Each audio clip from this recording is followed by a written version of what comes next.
everyone! Today we're making a painting of a fairy based on the design of a Luna Moth. I start off most of my drawings the same way, with some line of action and structural shapes to help define the pose. After that, I carve in some details from those shapes. I pay special attention to the wings, which will be what most directly connects it to the Luna Moth. They have a pretty unique shape and color, so I want to make sure I get that right. This drawing actually helped me a lot in deciding on one of my major goals for the year. I really want to slow down and take more time with my drawings.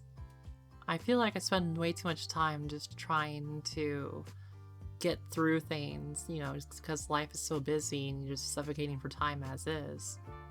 I really want to work on slowing down. So future drawings might be a little different from this one. I decided to put her on a little mushroom to help set the scale of the world and ground her more on the page. Now that the drawing is done, I'm going to wash down the whole page in water to prime it for the watercolor. I think for the next one I'm going to grab some clips so I don't have to fight with the page rolling up so much. But thankfully this is heavy paper, so it's okay. The colors I wanted to use for this painting were yellow, blue, and green, which are colors that are pretty heavily represented on the Luna Moth.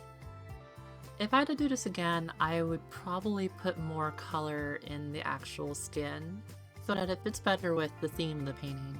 For the wings and dress, I use a leaf green wash.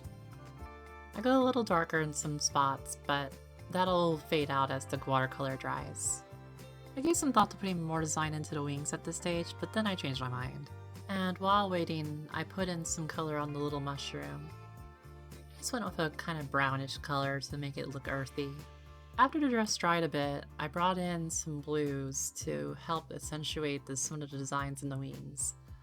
The little ribbons of veins and structure that the wings have. I do most of my paintings with a long round and a pointed filbert, but I'm going to change it soon to do more line work.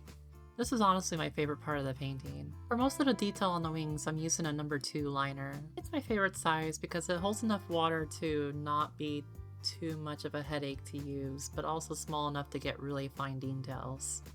I probably spent the most time on this one single part of the painting because it required so much specific attention, and it required multiple layers to get it to look right. I used the same blue to help bring out some of the lines in other parts of the painting, to help separate the forms a little bit, since I decided not to do a full outline on this. Now, if I made one kind of big mistake on this, was going so heavy and saturated on the yellow. I spent pretty much the whole rest of the painting trying to work it to make it look like a believable background, but I don't know, you'll have to tell me in the comments if I did a good job of that or not. I added a few waterfalls, some plants growing out of it. I added a few green washes, a red wash for a tree, a whole bunch of things. I'm actually really happy with how the waterfalls came out. It just looks gentle, I guess. Water is one of my most favorite things to paint, and I liked how it came out in this particular one. Just little drips seeping out all over the place. I also really liked how this leaf texture came out. I think it's one of the better parts of the painting. I added some more blue into the little wing sections to help them show their transparency a bit more. Where they're overlapping, I made it slightly darker. I also added some more blue back into the waterfalls since I've already remixed it, just to make it a little more saturated. The last major change to the character I did was to add some more yellow into the hair and make it a little bit more rich, just so it fits in more, as well as adding it into other parts of the character to help unify the image.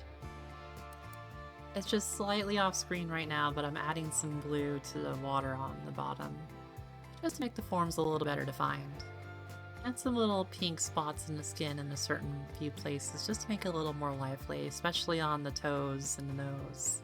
I also last minute decided to add a little bit of black outlining to the eye and eyebrow just to make them stand out a little bit more, though I'm not sure I would have done that now that I'm looking back on it. And then lastly, I came back in with some watercolor pencils just to sharpen some edges and add a little details here and there.